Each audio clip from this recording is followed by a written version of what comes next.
Habemos Papa. Acabou de ser eleito, né, o nosso Papa, né? Massa branca. E temos o Leão XIV. São momentos históricos que estamos passando. Acho que a última eleição do Papa eu não acompanhei como vi dessa vez, então eu fico muito feliz de estar acompanhando toda essa empolgação, esse falatório. Então é empolgante. Só que eu acho que as pessoas estão levando muita fé em algo que não me parece ser a solução para todos os problemas na humanidade. Primeiro, o que esperamos de um Papa?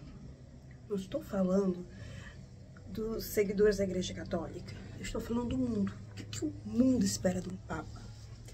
Espera alguém que vai defender os pobres, aflitos, doentes e que vai se abrir. Essa abertura significa o quê?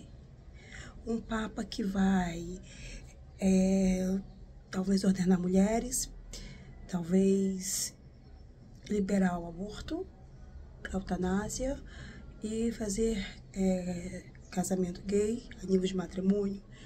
Ok, se acontecer isso, no que o mundo vai se tornar melhor? Nós já temos no mundo, não estou falando da igreja, no mundo, tudo isso. Nós temos casamento gay, nós temos o aborto acontecendo em muitos países.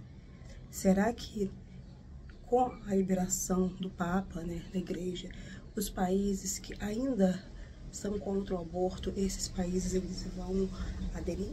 Só que se a gente for pensar direitinho, o catolicismo não influencia tanto assim, tá?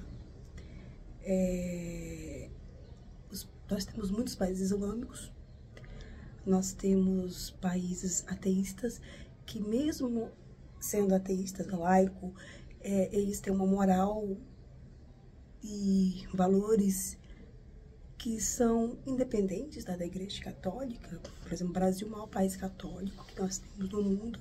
E é um país que não tem aborto, mas tem o divórcio, tem a pílula. É um país onde os costumes eles são bem liberais, apesar de ser um país católico, um país religioso no todo.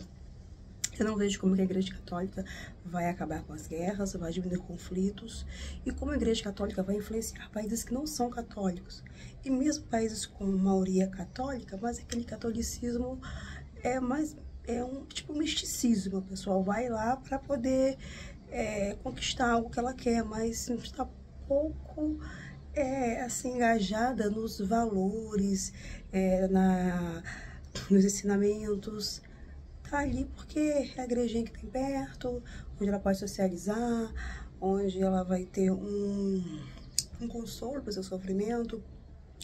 Agora, uma relevância para fazer com que países mudem suas políticas, eu acho bem complicado. Em relação à imigração, eu acho muito mais complexo, porque a imigração ela não é apenas uma questão moral, é uma questão econômica.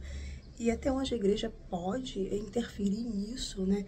Com que propriedade? Apenas falar, é melhor que sim, vamos, assim, eu acho muito vago, tá? E outras organizações também pregam valores humanitários, tá? E quando a gente vai vendo a história da Igreja Católica, que apesar de ter levado em consideração a natureza humana, no sentido de levar a vida humana à dignidade divina, então por isso tem a dignidade, né?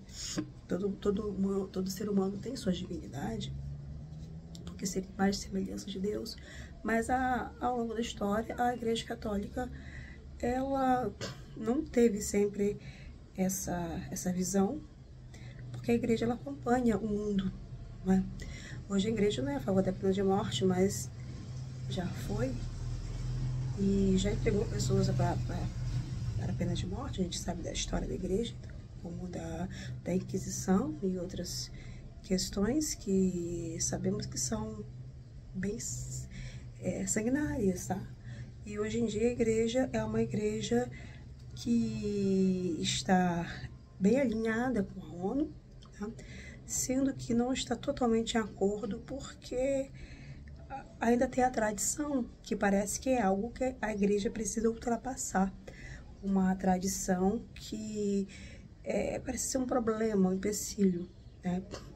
Mas que também isso não pode romper de repente, pois senão causa, né, grande resistência até entre os próprios católicos. E é muito interessante ver porque não católicos se preocupam tanto com a igreja católica, sendo que não vai alterar em nada o mundo como ele é. Muito do que nós temos como conservadorismo no mundo, hoje a gente pode dizer que vem muito dos protestantes também. Se falar dos Estados Unidos, apesar do nosso Papa ser americano, os Estados Unidos são um país de maioria protestante, e então a mudança da Igreja Católica não é o suficiente para acabar com o conservadorismo no mundo, que tem bases não apenas religiosas, cristã católica, e sendo que o catolicismo também ele tem suas vertentes. Até mesmo o catolicismo, ele não é apenas esse catolicismo progressista, como é visto. E certas questões que o Papa Francisco tomava como importante, não é muito, como posso dizer, algo religioso. Tem a ver com questões governamentais, que devem ser estudadas e questionadas por especialistas na área da ecologia, na área da economia. Isso não vejo muito como competência do Papa entrar nessas situações, né, nessas questões, não porque a igreja não possa dar opinião. Sim, a igreja tem o direito de moralizar tudo com o olhar da fé, mas talvez não deveria ser a prioridade. E a opinião da igreja é a opinião da igreja. Por que a opinião da igreja em relação à eutanásia, por exemplo, que é contra, não é de tanta relevância, mas em falar de ecologia Então, esse mundo aqui escolhe as falas da igreja para poder colocar uma manchete, né, para botar em evidência. Mas eu acho que essa visão que o mundo está tendo, essa expectativa em relação ao Papa, ela é uma expectativa distorcida da realidade. Nós não vemos nada de concreto que o Papa consiga realmente fazer. Até essa questão toda sobre o direito do LGBTQIA+, não foi uma conquista da Igreja Católica, é algo que foi conquistado com lutas, o próprio movimento das pessoas que entendem que precisam de direitos, e a Igreja, vendo essa realidade, suaviza um pouco o discurso, mas não muda muita coisa, continua sendo pecado a relação entre dois homens, duas mulheres. Agora, a questão da bênção, né, que o Papa autorizou que os sacerdotes possam dar, não é um casamento, é uma bênção, e isso não muda muita coisa. As pessoas que vivem seus relacionamentos vão continuar vivendo ou não, independente da bênção do sacerdote.